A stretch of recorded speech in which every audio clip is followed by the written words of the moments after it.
Donc, l'hypercalémie, c'est une conséquence fréquente du traitement par inhibiteur du système rénine-angiotensin-aldostérone. Ça fait partie du mécanisme d'action de ces molécules.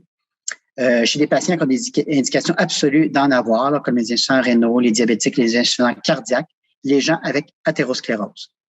Donc, le traitement par inhibiteur du système rénine-angiotensin-aldostérone permet de sauver des vies et présente des bienfaits évidents pour la santé cardio-rénale de ces patients.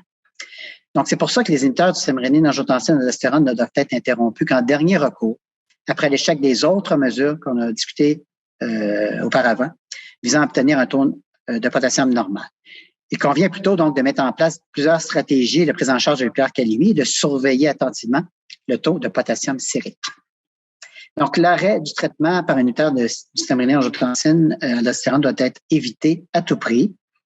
Donc, notamment les patients avec hypertension réfractaire, insuffisance cardiaque, diabétique, insuffisants rénaux, les inhibiteurs du système rénine-angiotensin, mais aussi les ARM présentent des bienfaits évidents pour la survie. On a parlé des stratégies de prise en charge d'hypercalémie, surveiller étroitement le taux de potassium. Si jamais on arrive donc au bout et puis il faut interrompre notre traitement par inhibiteur du système rénine-angiotensin-aldostérone, le mot-clé ici, c'est d'avoir un plan. Ça prend un plan de reprise. Est-ce que ça doit être rapide, pas trop rapide? Oui, je pense qu'il faut que ce soit relativement rapide, mais le point principal, c'est d'avoir un plan, pas l'arrêter pour la vie, mais juste avoir un plan de reprise. Recommencer quand même le plus tôt possible, une faible dose pour commencer.